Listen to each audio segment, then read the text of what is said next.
Halo teman-teman, selamat datang kembali di channel YouTube saya. Setelah sebelumnya kita ngebahas tentang piramida keuangan, kali ini saya mau ngebahas tentang yang namanya peta keuangan. Peta keuangan itu ibarat GPS kita dalam merencanakan keuangan kita. Dari peta keuangan ini, kita bisa memulai mencatat penghasilan bulanan kita, pengeluaran serta aset dan kewajiban kita pada saat ini.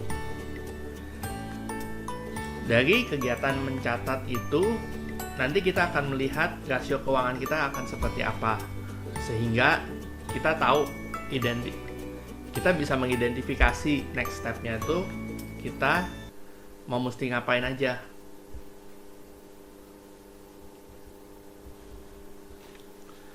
Nah teman-teman, saya review lagi tentang fondasi keuangan.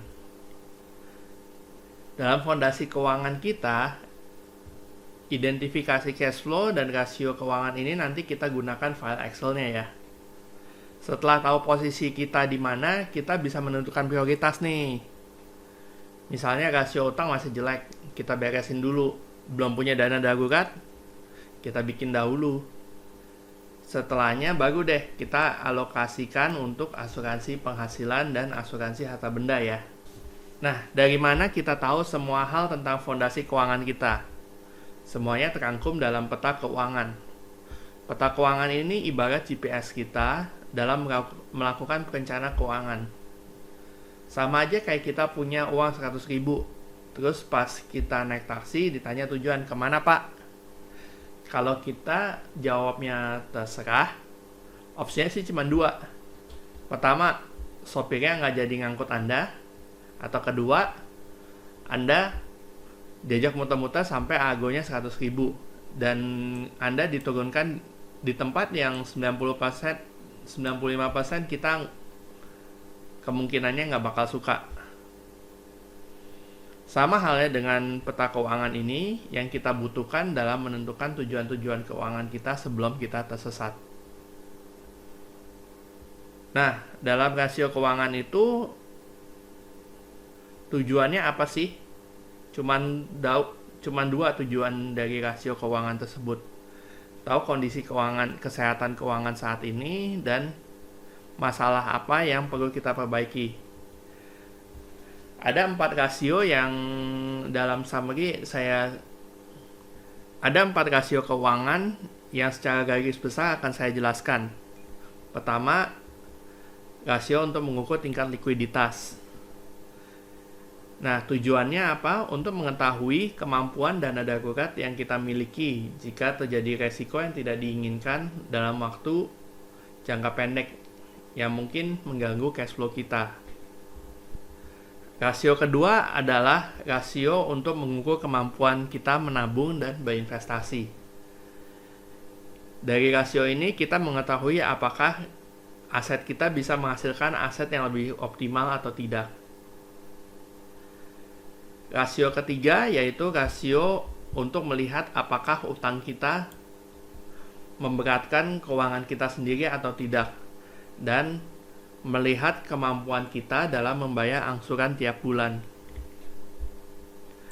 Dan yang terakhir adalah resiko kebangkrutan. Rasio ini tujuannya untuk mengetahui seberapa rentan kita terhadap resiko kebangkrutan yang disebabkan utang yang terlalu banyak. Jadi teman-teman, kalau misalnya kita melihat rasio adanya 4, ini kalau dijabarkan di dalam peta keuangan kita, ada 8 rasio yang nantinya akan kita bahas. Setiap rasio akan ada patokan ideal minimal atau maksimalnya. Atau dibilangnya rule of thumb-nya ini. Sehingga dari situ kita tahu apakah fondasi keuangan kita sudah baik atau belum. Nah teman-teman, ini contoh aja dari peta keuangan yang saya sebutkan dari tadi. Ini contoh seorang single usia 28 tahun dengan gajinya 15 juta sebulan dan dia belum menikah ya. Nah, di peta keuangan ini ada beberapa sheet. Misalnya ini ada arus kas dan neraca yang kita input. Nah, dari arus kas ini kita list down income kita dapatnya apa aja. Misalnya dari gaji bulanannya berapa, terus ada THR dan bonus. Ini yang udah misalnya dapatnya bulanan kita jadiin bulanan, yang kita dapatnya tahunan kita jadikan bulanan saja. Kemudian di kolom pengeluaran kita juga list down, misalnya untuk keluarga apa aja, terus ada tabungan, terus ada premi, terus ada biaya rumah tangga, iuran dana DPLK, premi asuransi, transportasi, anak belum ada, dia single, pekerja rumah, sampai pribadi seperti hobi, entertainment, handphone, dan lain sebagainya. Juga ada cicilan angsuran bulanan kreditnya, baik yang beragunan seperti rumah, apartemen, dan cicilan non-agunan seperti kartu kredit, pay later. Nah, begitu kita list down, kita udah tahu kelihatannya berapa nih. Misalnya total pengeluarannya 17,88. Ternyata dia sebulan itu cuman lebih dananya 870.000. Lalu setelah kita input dari arus kas, kita input di neracanya. Nah, neracanya ini apa sih? Ini neraca adalah aset-aset dan kewajiban yang kita punya. Neraca ini biasanya diupdate minimal setahun sekali pas lagi laporan SPT, atau idealnya bisa 6 bulan sekali.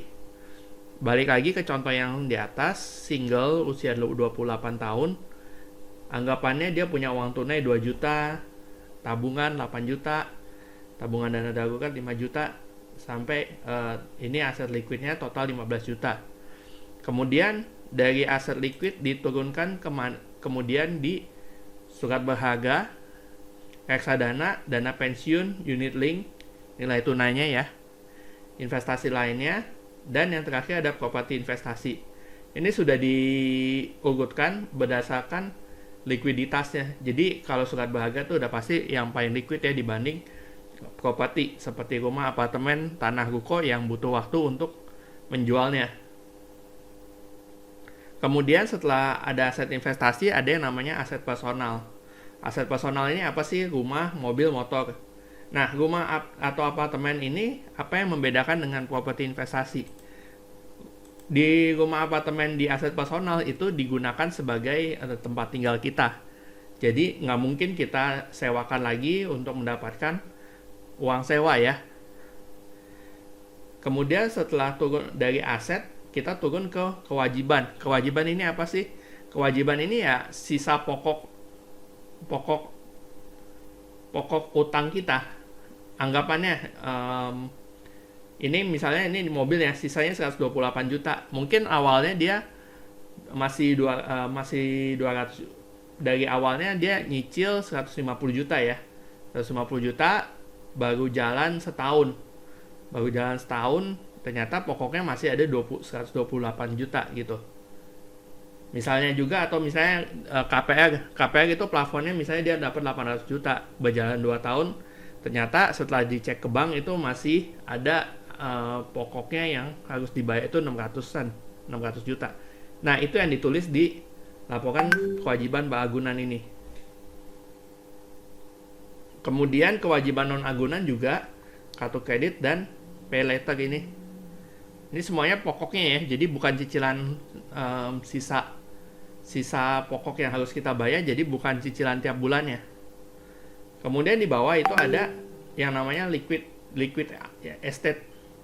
Ini bertujuan apa? Kalau misalnya terjadi resiko, misalnya tutup usia, ini ada uang asuransi jiwa berapa, atau misalnya ada uang sakit kritis itu berapa besar.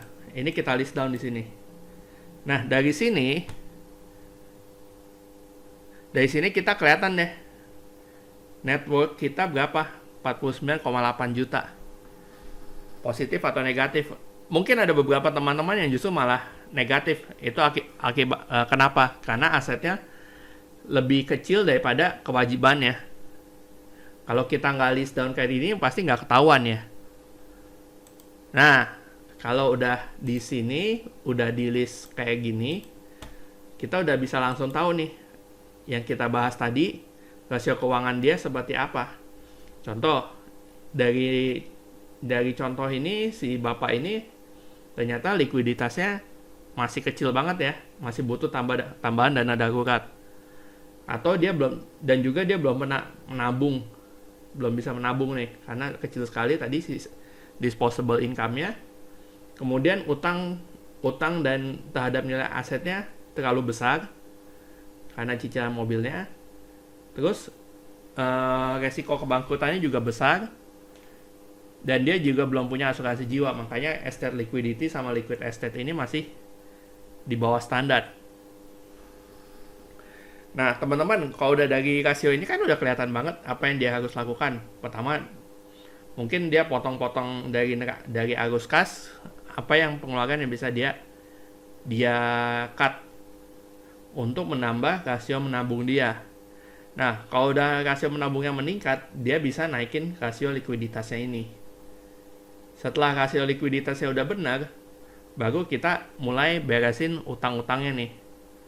Utangnya yang mungkin yang tanpa agunan kita beresin dulu. Baru setelahnya itu kita bikin yang untuk estate liquidity-nya. Nah, teman-teman, di Excel-nya ini ada sheet-nya untuk dana tujuan khusus. Misalnya, teman-teman pengen beli mobil baru, harganya 200 juta, dan teman-teman pengen beli 3 tahun lagi. Asumsinya kenaikan harga mobil ini 10% ya per tahun. Sementara dalam 3 tahun kita hanya bisa mengandalkan reksadana pendapatan tetap atau yang sejenisnya dengan return 8% per tahun. Nah, kalau anggapannya ini dananya 0, kita tahu tuh kita butuh setor berapa untuk mencapai 200 juta ini, 266 juta tepatnya, karena ada inflasi ya. Jadi sebulan mesti nabung 6,6 juta anggapannya. Tapi kalau misalnya tadi balik lagi, misalnya dia ada dana 50 juta, berarti kebutuhan bulanannya bakal turun, jadi cuma 5 jutaan. Nah, ini udah bisa dibantu dihitungkan di Excel ini. Ada lagi yang dana pendidikan anak. Nah, ini dana pendidikan anak nanti saya coba jelaskan di video selanjutnya karena cukup panjang. Nah, teman-teman, ini ada sheet yang menghitung kebutuhan dana pensiun saat kita pensiun nanti. Mungkin banyak dari kita jadi sandwich generation karena orang tua kita nggak pernah menghitung dana pensiun ini. Nah, mumpung kita yang nonton ini masih 30-an, masih yang jangka waktunya masih panjang, ini bisa kita bantu untuk menghitung dana pensiun ini. Nah, teman-teman, ini ada rumus sederhana untuk mengetahui apakah kita sudah memanage keuangan kita dengan baik.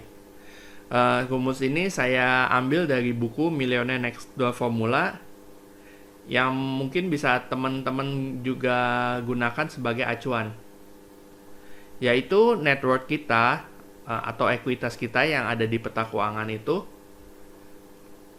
idealnya adalah penghasilan setahun dikali umur kita saat ini dan dibagi 10. Misalnya saja penghasilan kita 300 juta dan umur kita saat ini 30 tahun. Berarti 300 juta dikali 30 tahun dibagi 10 menghasilkan 900 juta. Jadi kalau aset kita sudah di atas minimal network ini sudah bagus sekali ya. Tapi kalau belum, ya kita harus meningkatkan kemampuan kita untuk meningkatkan kemampuan kita menghasilkan memanage kekayaan kita. Nah, teman-teman, semoga teman-teman yang sudah menonton YouTube saya tidak seperti netizen lain ya, yang langsung loncat tangga seperti meme di sini. Jadi, teman-teman bisa terhindar dari yang namanya investasi pakai modal utang atau uang sekolah atau uang dapur dan sebagainya. Thank you teman-teman yang sudah menonton video ini, semoga bermanfaat. Oh iya, teman-teman, file Excel peta keuangan ini hanya diperuntukkan untuk teman-teman di komunitas kami, Pure One Network. Jika teman-teman ingin join ke komunitas kami, silahkan cari tahu di link di deskripsi di bawah ya. See you guys di next video. Bye-bye.